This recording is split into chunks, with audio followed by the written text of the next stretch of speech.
Good morning, my people. Bonjour, peuple de Dieu.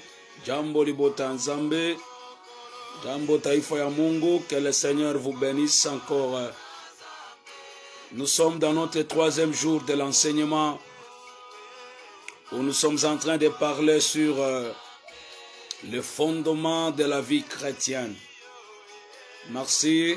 La grâce, ça nous fera du bien. Partagez, abonnez-vous déjà sur notre page Colonne TV. Si vous entrez sur Facebook, vous cliquez seulement PMM Moïse Mouyaya. Vous serez toujours à la page de nos enseignements de base. Et il y a un numéro qui est affiché là-bas. Vous avez besoin de la révélation de la prophétie. Appelle-nous dans ce numéro qui est en haut. Nous avons aussi des numéros pour soutenir l'œuvre de Dieu. Nous avons des numéros bancaires qui sont là. Regardez en haut. Si Dieu vous met à cœur, nous sommes obligés de partager l'évangile de Dieu. Alors, aujourd'hui, nous sommes dans le troisième jour. Que Dieu bénisse ma fille, mon fils qui est déjà connecté. Essayez déjà de partager déjà. Partagez déjà. Il y a des gens qui sont dans l'église qui datent longtemps dans les chocs de Dieu, mais quand vous regardez leur vie,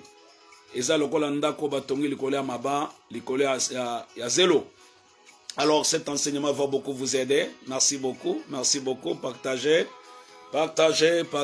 abonnez-vous. C'est le fait que tu partages à tes camarades, ça fait partie aussi de l'œuvre du Seigneur. Alors aujourd'hui nous allons essayer à parler sur le renoncement aux œuvres mortes. Deuxième partie, qui est aussi très important, que vous devez en savoir parce que ça fait partie aussi de la première principe ou bien doctrine de Jésus.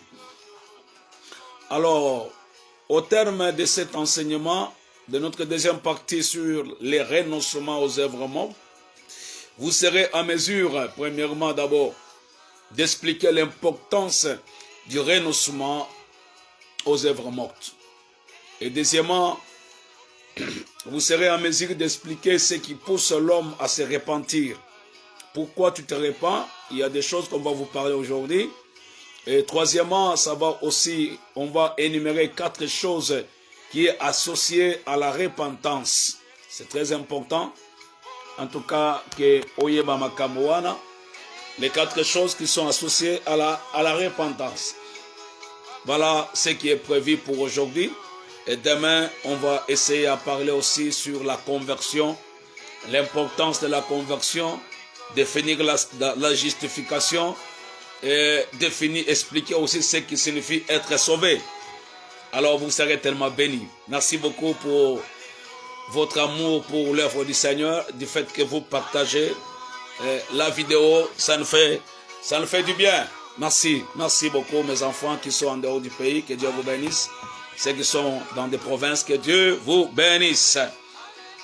Alors, on va essayer aujourd'hui à parler. Notre texte de base, c'est Luc chapitre 5, le verset 32. Jésus dit ceci: je ne suis pas venu appeler à la repentance des justes, mais des pécheurs. Si Jésus était venu, je voudrais parler sur l'importance de la repentance. C'est très important. Il faut que tu saches, tu dois savoir l'importance de la repentance. Merci. L'homme de Dieu, excusez-moi, je suis en direct, je vais répondre après.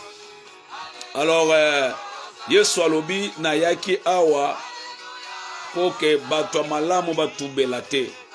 Mais na yaki awa pour que bato masumu. Jésus est venu pour les pécheurs, afin que les pécheurs puissent se repentir. C'est quelque chose qui est merveilleux, que nous puissions bien comprendre, le peuple de Dieu.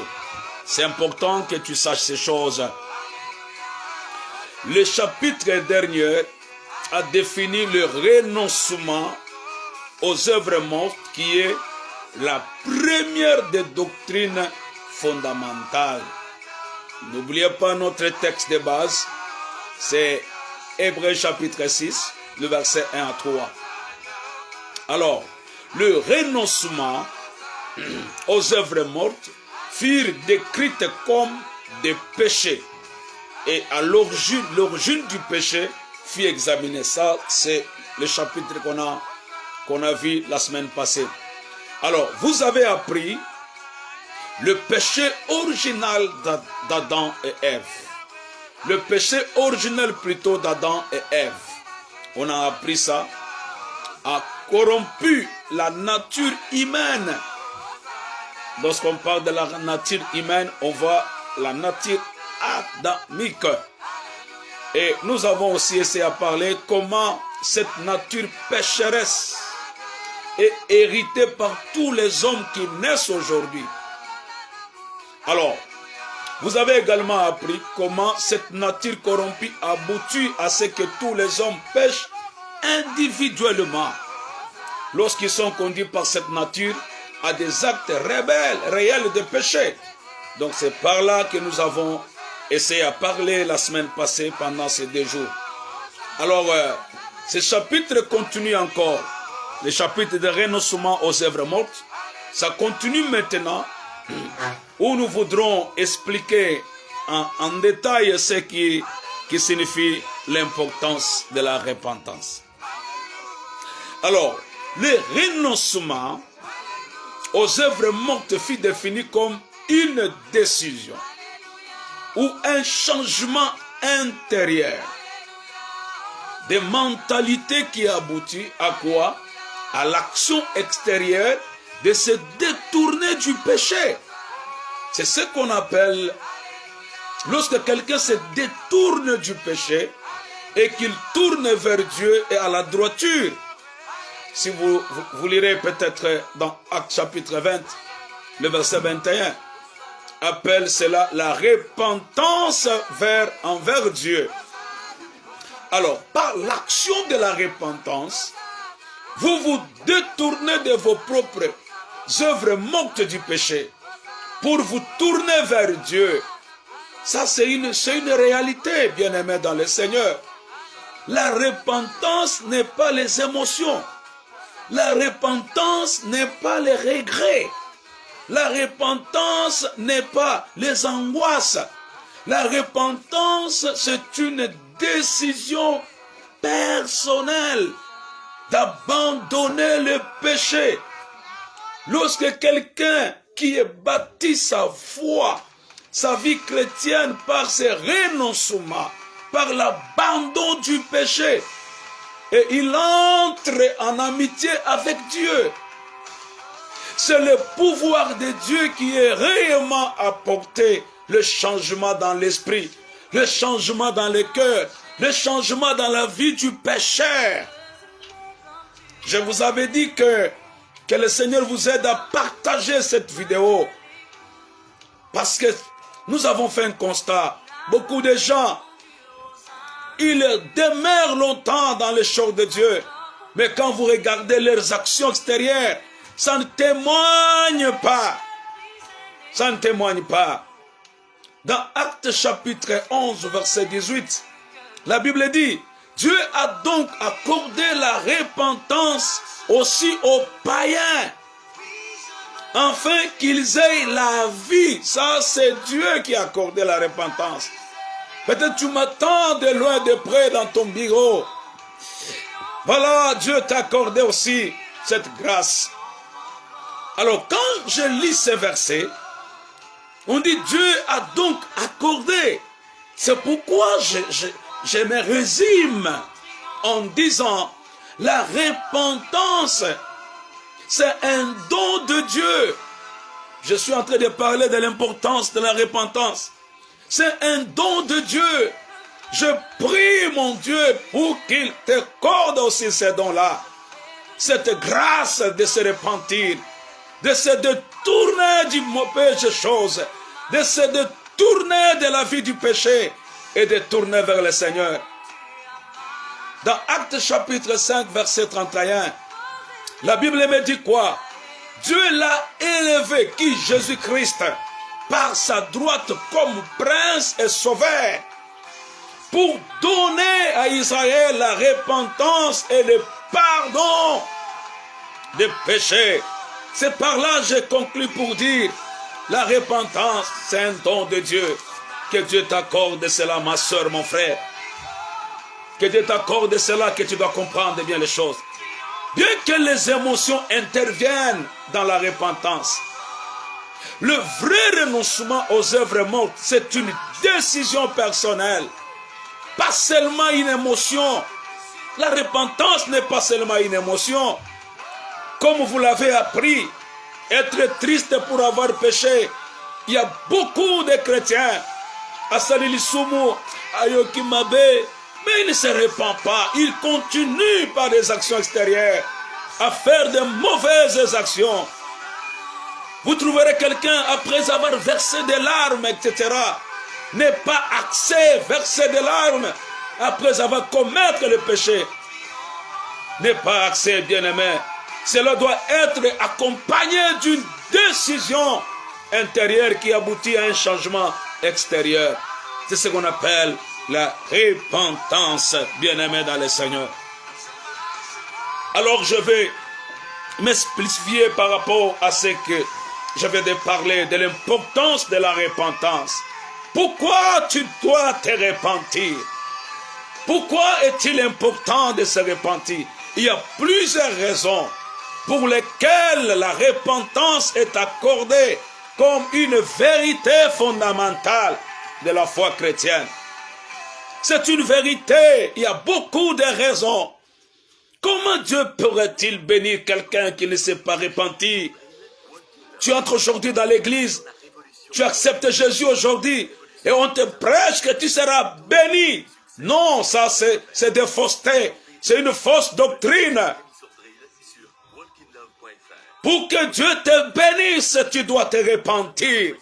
Tu dois accepter ce principe fondamental de renoncement aux œuvres mortes. Je le savais que des enseignements pareils, c'est difficile que tu puisses laguer. C'est difficile pour que tu puisses partager. Mais je sais que le Saint-Esprit est en train de faire un travail dans ton cœur. Il y a plusieurs raisons. Première raison pour laquelle la repentance est considérée comme une vérité fondamentale. Dieu l'a commandé. C'est Dieu lui-même qui a commandé que le peuple puisse se repentir. Si cela n'était pas important, Dieu ne pourrait jamais commander au peuple de se repentir. Dans Actes chapitre 17, verset 30. La Bible dit quoi? Dieu, sans tenir compte des temps d'ignorance, annonce maintenant à tous les hommes, à tous lieux, qu'ils aillent à se repentir. C'est une recommandation de la part du Seigneur. Bien-aimé, ne fais pas sourd d'oreille quand tu entends cette vidéo. Que tu sois pasteur, que tu sois prophète, que tu sois diacre, diaconesse. Écoute-moi, Dieu sans tenir compte de le temps d'ignorance. Il nous a annoncé maintenant à tous les hommes, à tous lieux, aux anapotes, aux anaïtzazi, aux anamériques, partout. Dieu nous a donné, annoncé maintenant le temps de se repentir, bien-aimés dans le Seigneur. Parce que c'est le commandement de Dieu. C'est Dieu qui a commandé à tous les hommes de se repentir. Que Dieu vous bénisse. Partage ça. Je sens que le Saint-Esprit est en train de sauver quelqu'un ce soir, cet avant-midi. Deuxième raison. Il est nécessaire d'éviter la mort spirituelle. C'est ça la raison pour laquelle la repentance est importante. Ça nécessite d'éviter, si tu ne te repens pas, ma soeur, offendé au melina makamwanzambe, au bombi kindo, au bombi via ma paix, il y a la mort spirituelle qui t'attend. Pour éviter la mort spirituelle, tu dois te repentir. Dans Luc chapitre 13, verset 3, la Bible me dit quoi? Non, je vous le dis, si vous ne vous repentez pas, vous périrez tous également. Tu m'entends, tu entends cette voix. Si tu ne te repens pas, sorcière, impudique, menteur, si tu ne te repens pas, même si on peut te donner des grades à l'église, même si tu peux être à côté des archbishops, des prophètes, Si tu ne te repens pas, tu périras. C'est la parole du Seigneur. Tu dois te repentir, ma sœur, pour éviter la mort spirituelle. Troisième raison pour laquelle nous devons nous repentir. La repentance est nécessaire pour la vie éternelle. Que sera-t-il à un homme de gagner tout le monde, mais s'il perd son âme? Pourquoi tu dois te repentir? C'est pour éviter. Elle est nécessaire pour la vie éternelle. À travers la repentance, la sanction du péché est effacée. Et la vie éternelle est donnée, bien-aimé. C'est pourquoi quand tu entends, bien-aimé, cette vidéo, je ne veux plus que tu puisses passer à côté de la vie éternelle. Il y a la sanction qui t'entend. La Bible dit que le salaire du péché, c'est la mort. Il y a une sanction de la mort. Mais pour éviter cela, tu dois te repentir pour avoir la vie éternelle.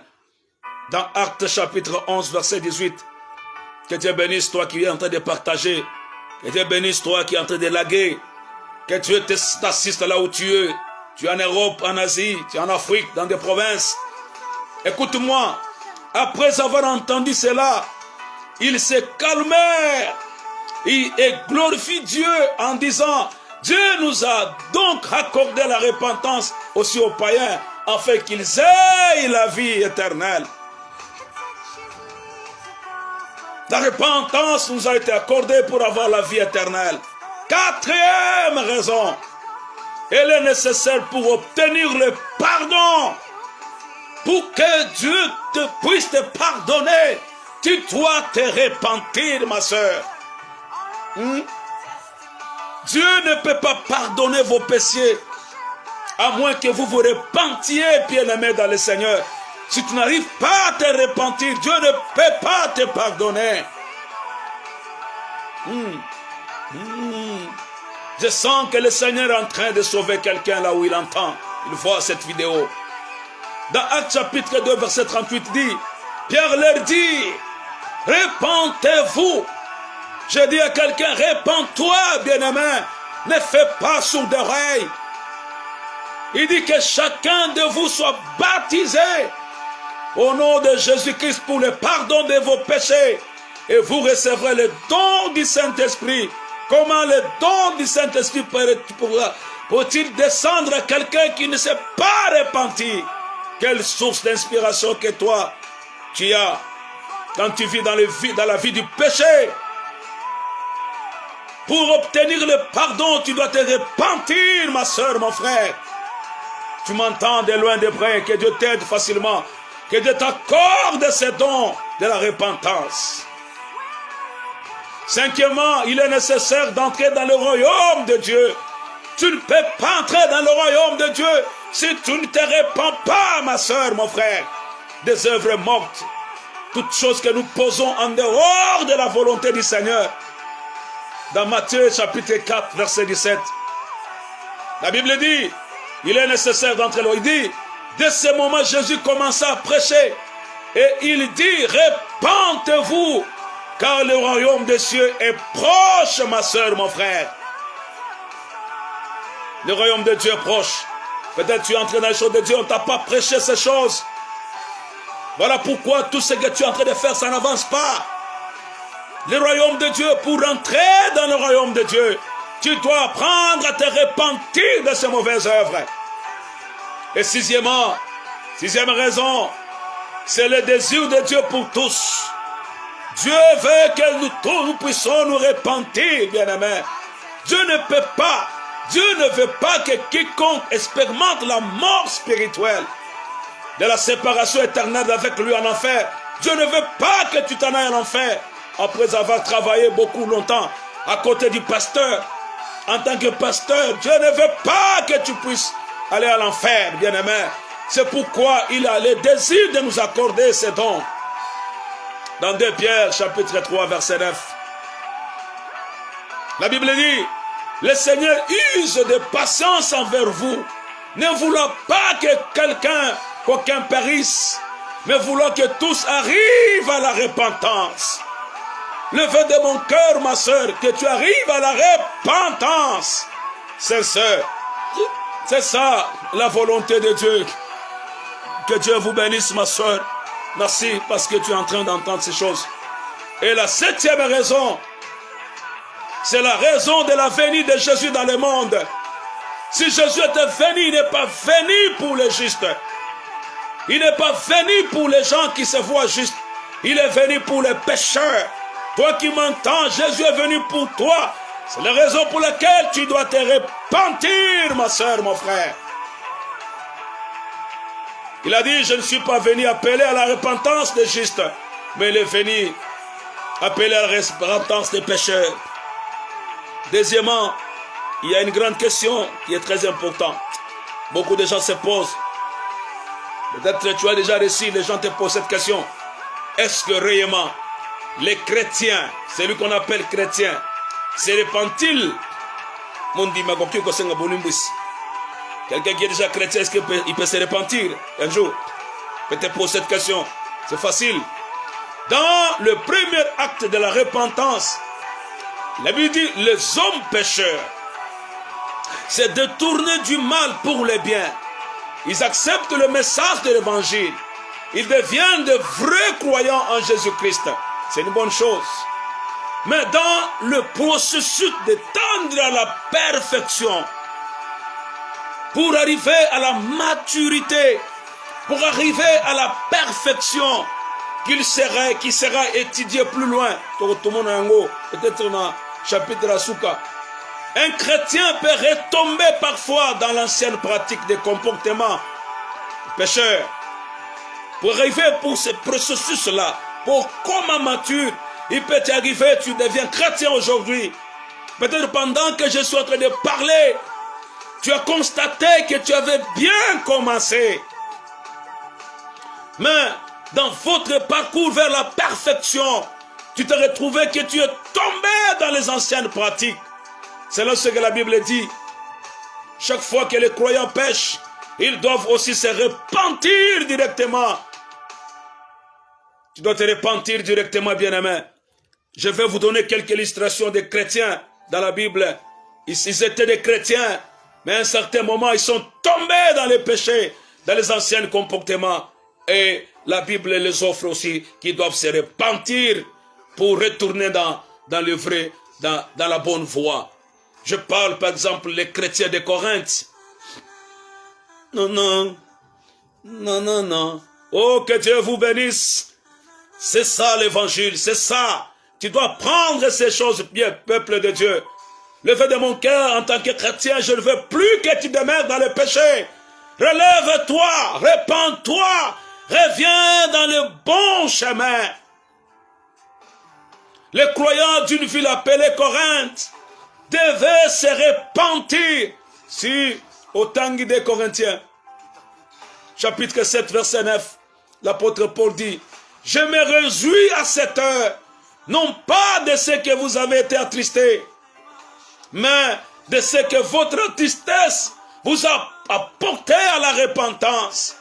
J'aimerais que quand tu deviens triste d'avoir commis un péché, tu ne dois plus te limiter là. Il faut que cette tristesse t'amène, t'apporte à la repentance.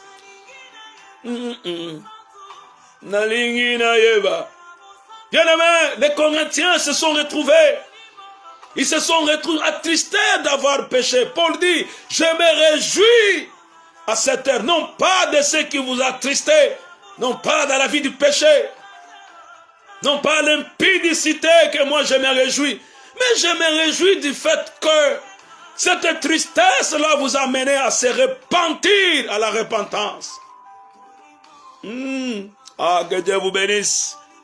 Dans 2 Corinthiens chapitre 12, verset 20 à 21, il dit, car je crains de ne pas vous trouver à mon arrivée. Ça c'est l'apôtre Paul. Nazobanga ketaona ozonga na kutabino tel que je voudrais et que je n'ai à pleurer sur plusieurs de ceux qui ont péché précédemment et qui ne se sont pas repentis de l'impureté, de l'impudicité et de la dissolution auquel ils se sont livrés.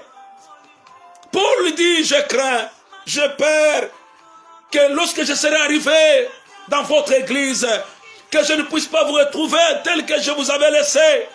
De peur, plusieurs sont tombés dans des péchés précédemment, qui ne puissent pas se repentir, bien-aimés. Ça, ce sont des chrétiens de l'église de Corinthe. J'ai voulu avec mon étude. J'ai vu aussi les chrétiens de l'église de l'Éphèse. Les croyants à l'Éphèse ont été appelés aussi à la repentance. C'est comme toi. Peut-être pendant que je parle, tu te retrouves dans le péché. Ne dis pas qu'un chrétien ne peut pas se repentir. Oui, tu peux te repentir.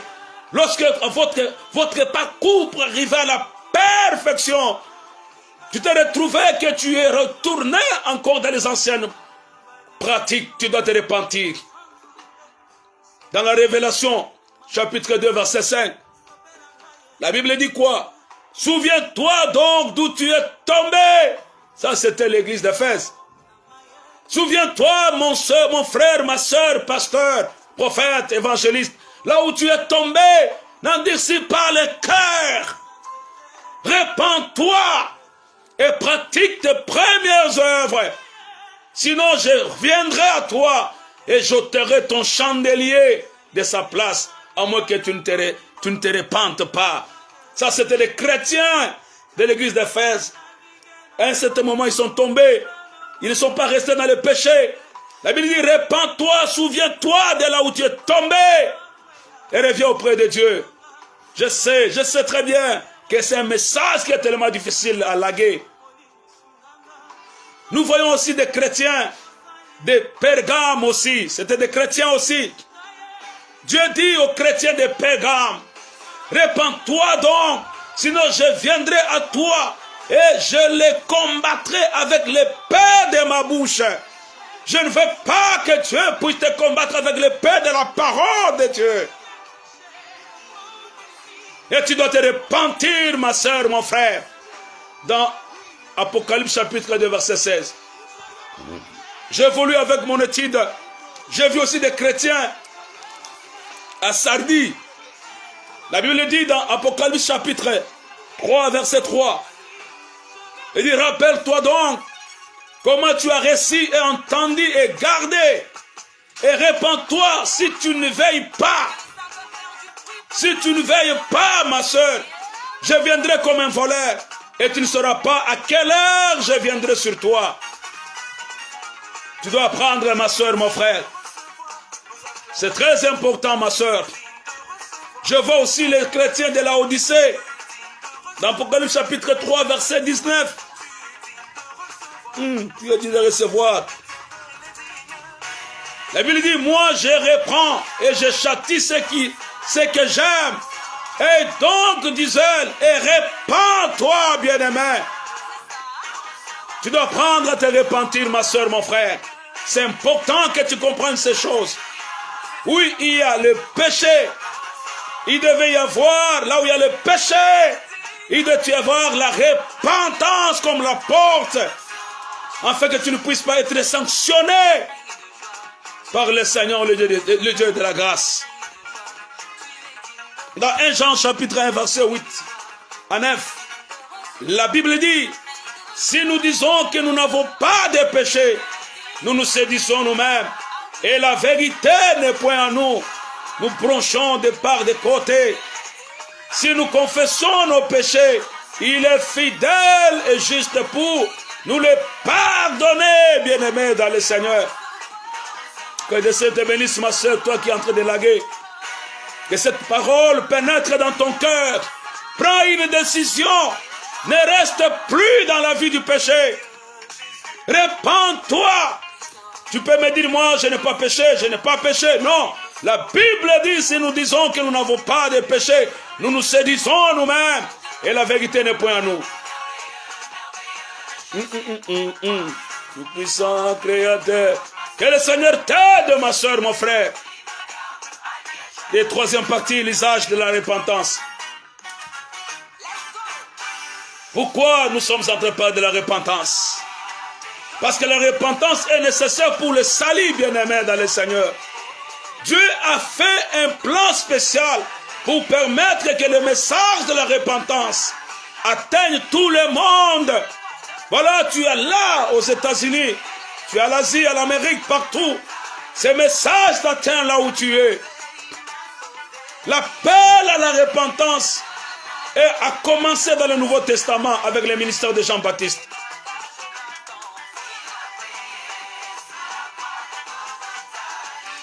Marc chapitre 1, verset 3-4, il dit, c'est la voix de celui qui crie dans le désert. Préparez le chemin du Seigneur. Aplanissez ses sentiers. Jean Paris baptisant dans le désert et prêchant le baptême de la repentance et pour la rémission du péché. Voilà le plan que le Seigneur avait donné à travers Jean-Baptiste. La repentance était nécessaire afin que le Messie, Jésus, soit révélé. Jusqu'à ce qu'Israël ait été rappelé à Dieu dans la repentance sincère. Jésus ne pouvait pas être révélé. La repentance fut le premier message prêché par Jésus lui-même. Voilà pourquoi l'importance de la repentance, ma soeur, mon frère. Dans Marc chapitre 1, verset 14 à 15. La Bible dit quoi? Après que Jean eut été livré, Jésus allant dans la Galilée, prêchant l'évangile de Dieu. Il disait, le temps est accompli, le royaume de Dieu est proche, repentez-vous et croyez à la bonne nouvelle. Ça c'est Jésus lui-même. Il a parlé de la repentance. La repentance était prêchée par les croyants dans l'église primitive. Aujourd'hui, nous le prêchons aujourd'hui dans notre église. Et je prêche maintenant aujourd'hui en ligne pour que tu comprennes, même dans ton bureau, tu dois te repentir, quitter la sorcellerie, abandonne les fétiches, abandonne l'occultiste, ma soeur, mon frère. Ce n'est pas une bonne voie, l'enfer t'attend. L'église primitive, on a parlé de la repentance. Dans Marc chapitre 6, verset 12, la Bible dit quoi? Ils partirent, ils prêchèrent la repentance. Si tu vas dans ton église, on ne te parle pas de la repentance. Quitte cette église-là. C'est l'abomination. Comment toi tu vis dans le péché, on te dit tu iras au ciel. C'est pratiquement impossible.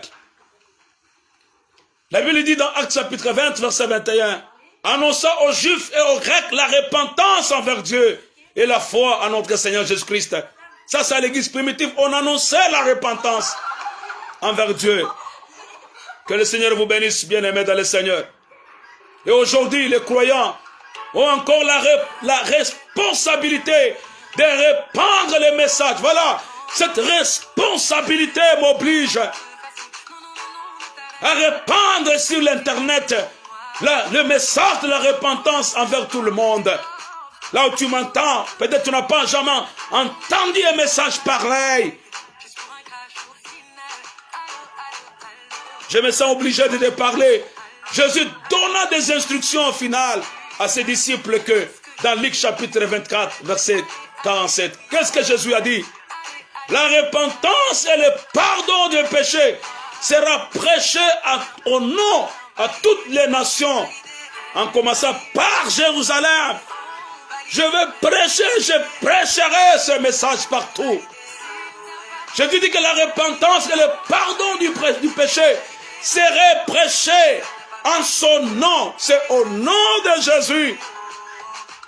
La Bible me dit à toutes les nations, en commençant d'abord par Jérusalem.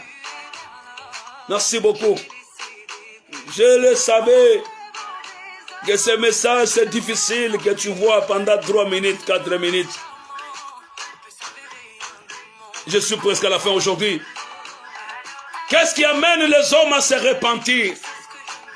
Qu'est-ce qui va t'amener à se repentir, ma soeur, mon frère? C'est quoi?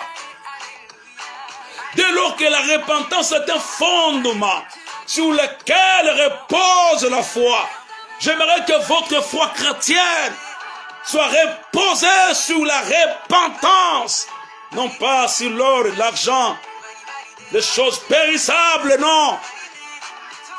Nous devons comprendre ce qui amène les hommes à se repentir.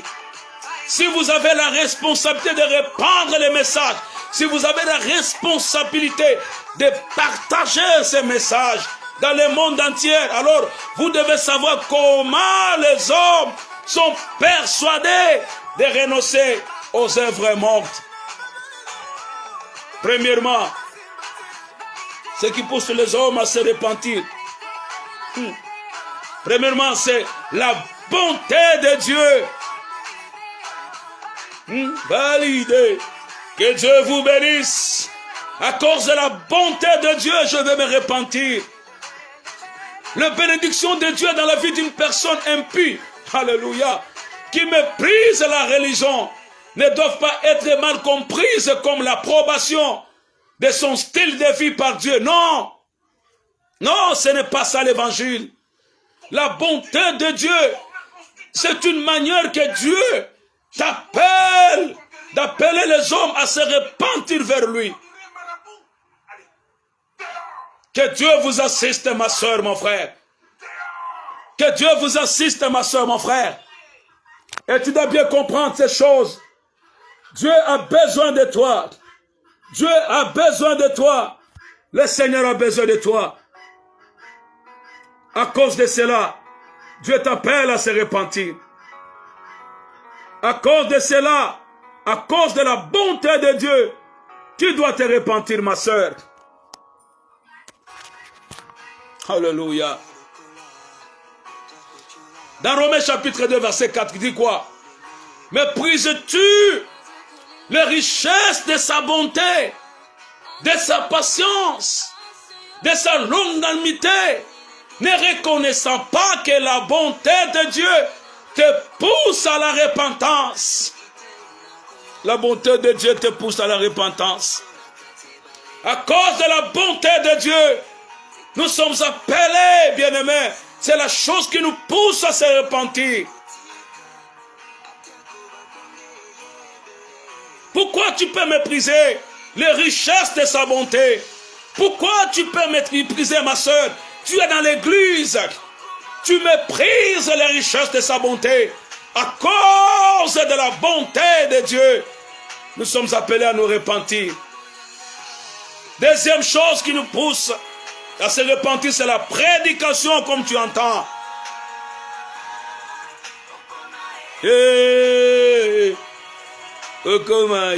Alléluia. La prédication de la parole de Dieu amène les hommes à se repentir. C'est comme ça que je suis en train de te parler. Je t'amène à te repentir. La prédication de Jonas aboutit à la repentance de toute la ville de Ninive. Si dans ton église on ne te prêche pas la repentance, la prédication de la repentance, vous aimez beaucoup, aucun des poteaux, la bénédiction c'est bien, mais ce qui peut t'amener à te repentir, c'est la prédication. Dans Matthieu chapitre 12, verset 41, la Bible dit, les hommes de Ninive s'élèveront au jour du jugement avec cette génération et la condamneront. Pourquoi? Parce qu'ils se repentirent à la prédication de Jonas. Voici qui est ici plus que Jonas. Que le Seigneur vous bénisse, bien-aimés dans le Seigneur. Pourquoi tu dois te repentir? Ce qui va te pousser, c'est l'appel du Christ lui-même. Pendant que la parole de Dieu est prêchée, les gens attendaient, ils répondirent à l'appel du Christ qui conduit à la repentance. C'est comme je suis en train de parler. Jésus t'appelle à la repentance. C'est ce qui va te pousser à te repentir après avoir fait beaucoup d'avortements. Dans Matthieu chapitre 9, le verset 19, 13, verset 13 dit quoi? Allez, apprenez ce qui signifie. Je prends plaisir à la miséricorde.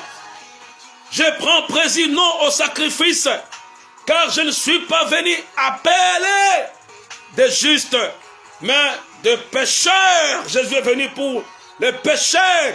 À cause de l'appel de Christ, tu dois te repentir, ma soeur, mon frère. Pourquoi? Ce qui nous pousse aussi à se repentir, c'est le Dieu et le Père. Jésus a dit que personne ne peut venir à lui si le Père ne l'a pas attiré à lui. Dieu attire les hommes à se repentir. Ça, c'est quel Dieu que toi tu pries pendant que tu demeures dans le péché. Ça, c'est quel Dieu que toi Ça, c'est quel Dieu tu pries, ma soeur, mon frère? Dieu le Père nous appelle à la repentance, ma soeur, mon frère. Dans Jean chapitre 6, verset 44. Merci beaucoup, ma fille Grâce. Merci beaucoup, que Dieu te bénisse. Partage ça à tes grandes sœurs, à toute la famille. Nul ne peut venir à moi si le Père qui m'a envoyé ne l'attire. Et je le ressusciterai au dernier jour. Que Dieu te bénisse, ma fille, à moi. Pourquoi? Ce qui nous pousse aussi à se repentir, c'est la réprimande de Dieu lui-même. La réprimande pousse les hommes à se repentir. La réprimande, c'est quoi? C'est une correction donnée à partir de la parole de Dieu. Comme je suis en train de te réprimer en disant la vie du péché n'est pas une bonne vie. Merci ma fille Gracia, que Dieu te bénisse. La vie du péché, ce n'est pas une bonne vie. Aujourd'hui, parfois, tu as beaucoup changé des églises. Ce n'est pas le problème de changer, mais c'est le problème de te repentir, ma soeur, mon frère.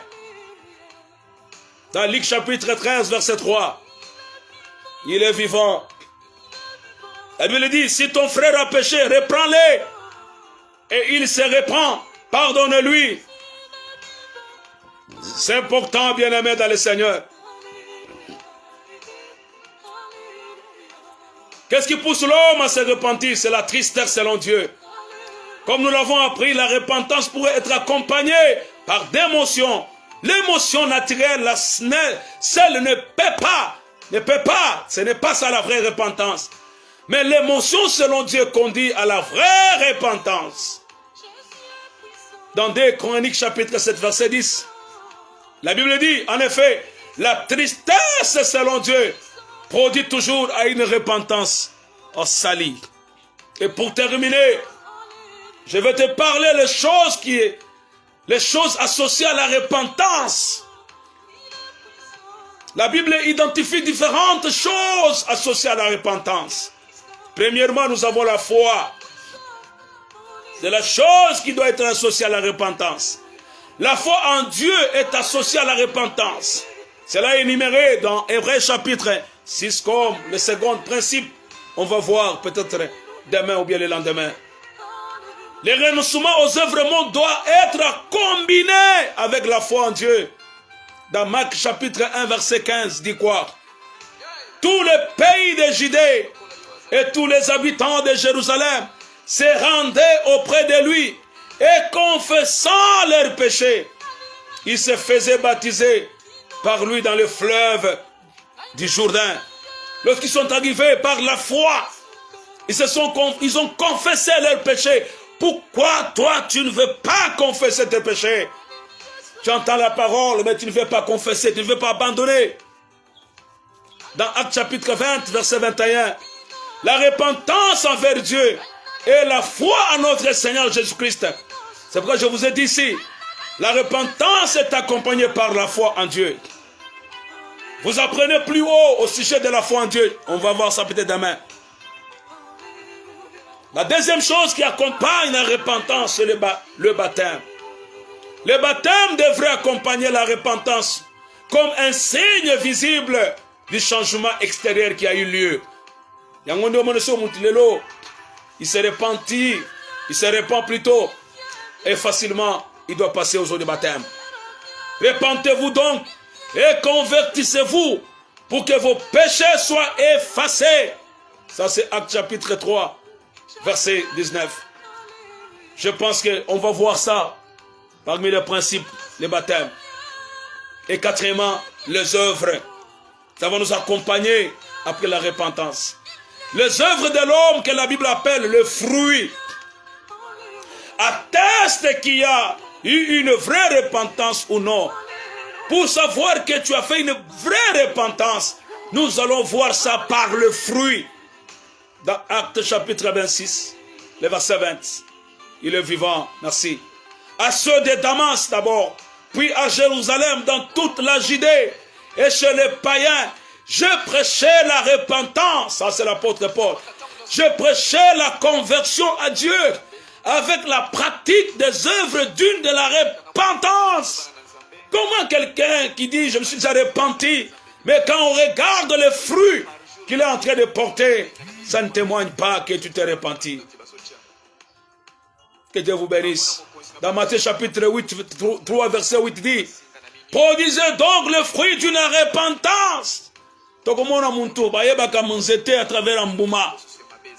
Les œuvres et les fruits sont référence au comportement extérieur qui doivent changer après la vraie repentance.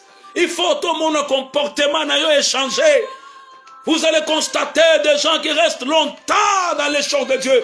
Mais quand vous regardez leur comportement, c'est bizarre. Ça ne témoigne pas que tu es un chrétien. Et la quatrième chose, c'est la conversion. Je pense qu'on va voir ça demain. Dans Actes chapitre 3, verset 19 dit, repentez-vous donc. Après la repentance, tu dois faire, convertissez-vous.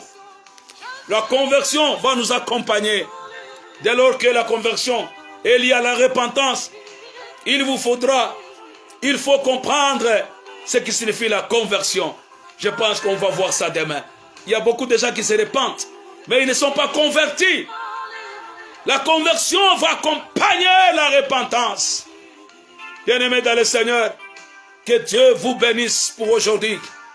Demain, on va parler, 4e jour, on va parler sur la conversion. Lorsque tu seras converti, affermis les autres. Pour aujourd'hui, on se limite là-bas. Je veux prier pour toi. Prends une décision solennelle. Prends une décision personnelle. Même si tu as fait 20 ans dans les choses de Dieu, tu vis dans la vie du péché. Le péché va t'amener à la mort spirituelle. Tu dois perdre la vie éternelle. C'est ça. Le devoir m'oblige à répandre ces messages dans le monde entier. Que vous ayez à vous repentir pour avoir la vie éternelle qui est en Jésus-Christ. Merci beaucoup. Que Dieu bénisse. Je veux prier pour toi. Toi, tu as pris la décision de se convertir. Tu as pris la décision de se repentir.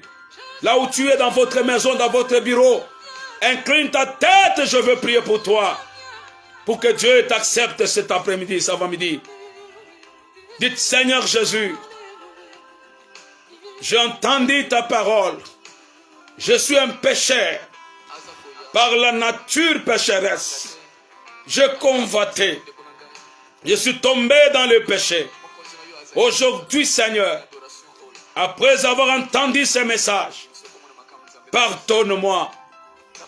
Pardonne mes péchés. Pardonne mes iniquités.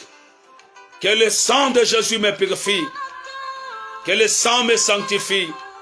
Agrée-moi maintenant. Je m'engage aujourd'hui, au nom de Jésus-Christ, de prendre une décision solennelle, de ne plus encore rester dans la vie du péché, au nom de Jésus-Christ de Nazareth. Amen. Que Dieu vous bénisse. Que le Seigneur vous fasse grâce. Partagez à vos groupes des amis pour le salut de plusieurs. C'est la voix de votre humble serviteur, le prophète Moïse. Que Dieu vous bénisse. Demain, rendez-vous à 10h15 jusqu'à 11h juste. Bye. Que Dieu vous bénisse.